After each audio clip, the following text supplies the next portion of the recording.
Greetings, Earthlings, and welcome back to Watchcastage. Today I have made the great decision or the terrible decision to buy the best-selling and highest-rated watches on Amazon.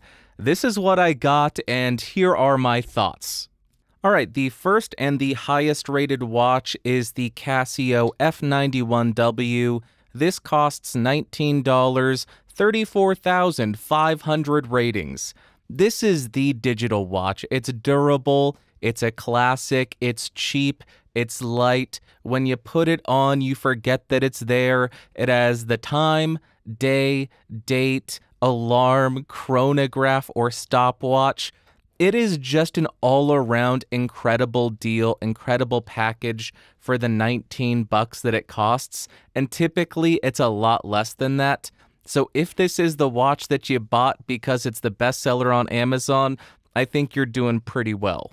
And here is the F91W on my 17 to 18-ish centimeter wrist. You can tell that it is a relatively small watch, and it's certainly not going to be dressy, so if you work or go to a lot of formal events or work in a very high-end office, it may not work for you, but for more casual workplaces and just for casual wear, absolutely fantastic. The second watch on the list is very similar to the F91W. It is the Casio A158. This goes for around $22, 20,500 ratings, and frankly, I think this is the best looking watch out of the bunch, mainly because it is so versatile. This can work in an office incredibly well because it does look quite a bit more high-end than the black resin of the F91W, but it still works incredibly well casually.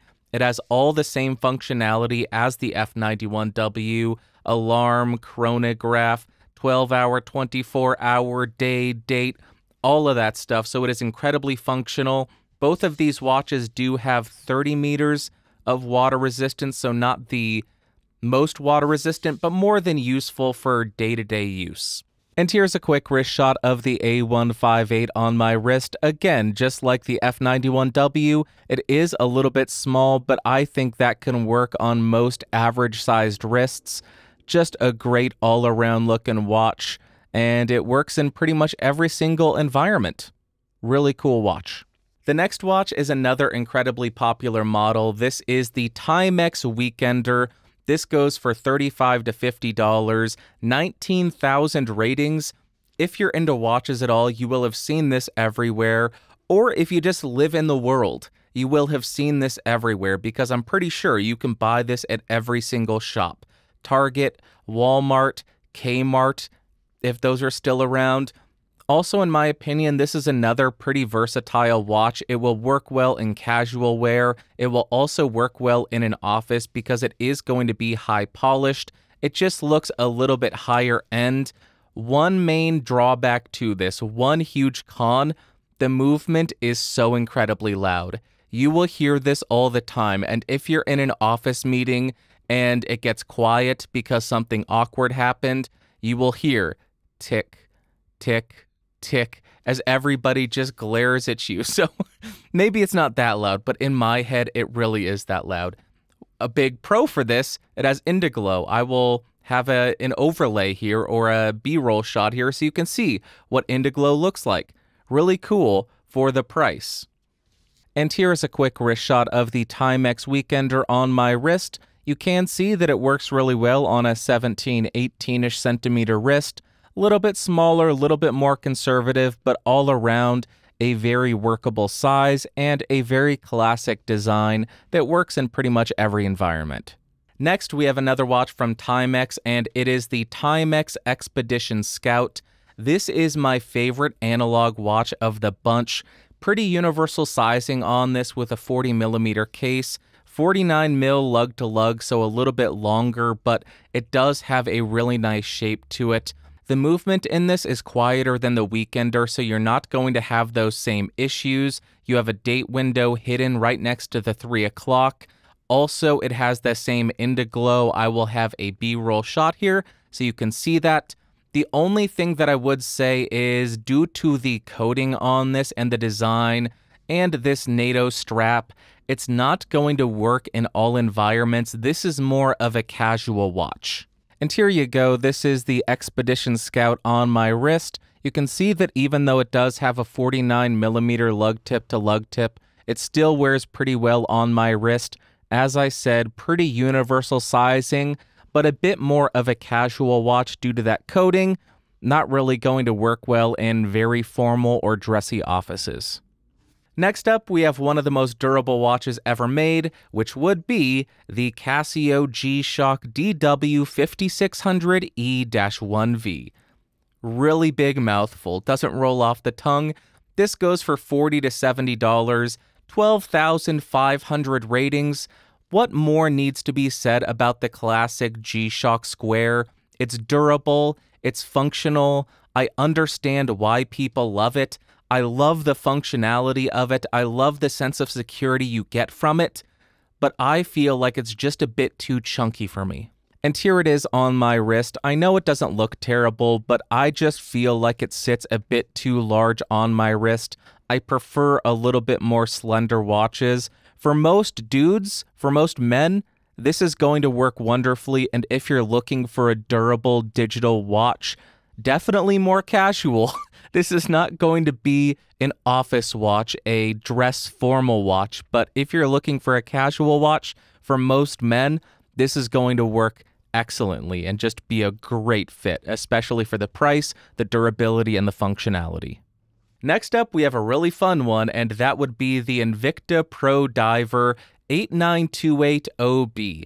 This went for around $40. It has 11,000 ratings, and after a month since I bought this, it's no longer sold on Amazon, which is probably why it was one of the best sellers. It was deeply discounted.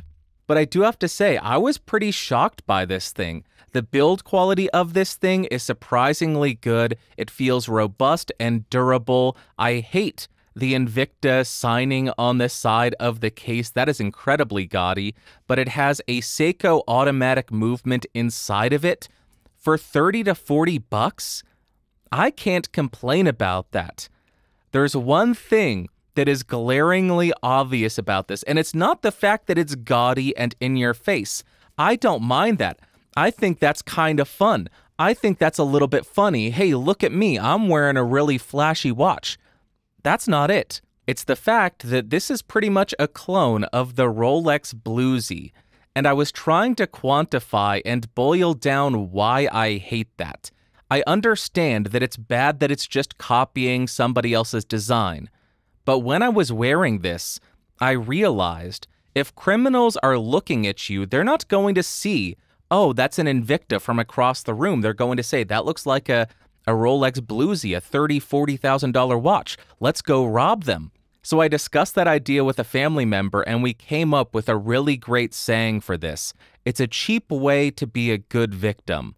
Because when you're wearing this, it's going to draw attention to you and potentially lead to you getting robbed. Sure, they're only stealing a $30, $40, $50 watch from you, but who knows what else you got on you? And who knows what kind of trauma that's going to cause. So for me, I don't think this watch makes much sense simply because it draws so much attention to you. And here it is on my wrist. I don't hate it. If the Bluesy wasn't so popular and so expensive and watch crime wasn't so high right now, I would be happy wearing this because I think this looks good. I love how gaudy it is. It is just a goofy looking watch and it's fun. And watches are supposed to be fun, at least to me. I like wearing them because they bring me joy, and this would bring me joy if it didn't increase my anxiety thinking somebody was going to rob me. There you go. And the final watch is another watch from Invicta. It is the Invicta 8932, which goes for about $30, 6,400 ratings, and again, no longer sold on Amazon. And again, I was absolutely shocked by the build quality of this thing. And as you can see, the seconds hand is not sweeping, it is ticking. I'm just pointing that out because the last Invicta used that Seiko NH35 automatic, and I wanted to make you aware of that, and I don't dislike it because of the quartz movement. I was looking forward to having a quartz movement because I could pick it up, put it on after a week or two and not have any issues. I do dislike something though. The bezel on this thing. It is so incredibly hard to grip it and turn it. It is just a poorly designed bezel. Really difficult, and it's a funny shape, if you can see that. So when you have it in certain locations, it looks a bit off-center.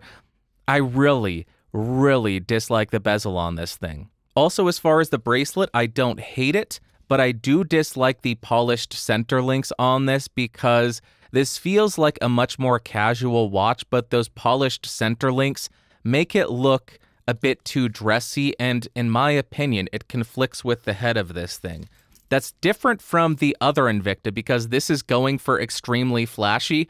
It's gold, so those polished center links make sense, but on a purely stainless steel watch, I would prefer brushed center links there.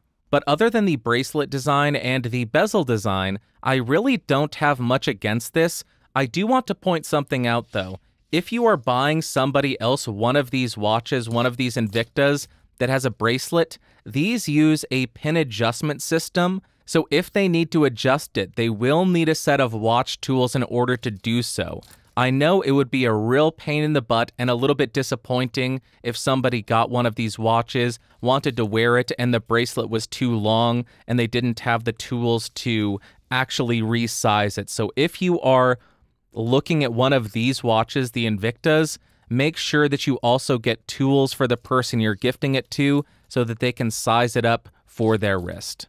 The Casio, on the other hand, is much easier. All you need is a little flathead screwdriver to pry this little lever up and resize it. So with this watch, you don't need any special watch tools, but with the Invictas, you do.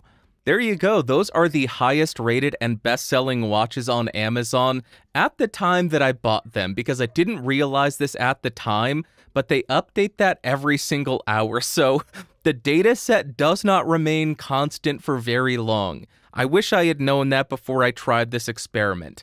I guess if I had to pick favorites, my favorite analog would be the Timex Expedition Scout.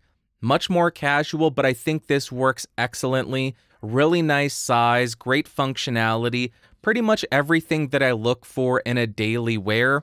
Or if I was looking for a digital watch, I think I would go for the F91W. Even though I do think the A158 looks amazing, the bracelet on it just pulls the hair a bit too much for me to want to wear this all the time. And although the G-Shock is amazing and powerful and functional and extremely durable, I just think it's a bit too big for my liking, which is why the F91 beat it out.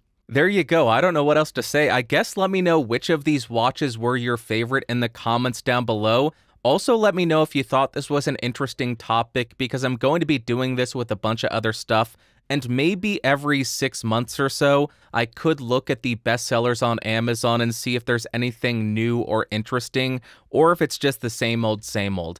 Let me know in the comments down below. If you like this, thumbs up, hated it, thumbs down, and I will talk to you in 2 weeks. 2 weeks! I don't know why I still do that. It's still funny to me, I guess. I'm an idiot.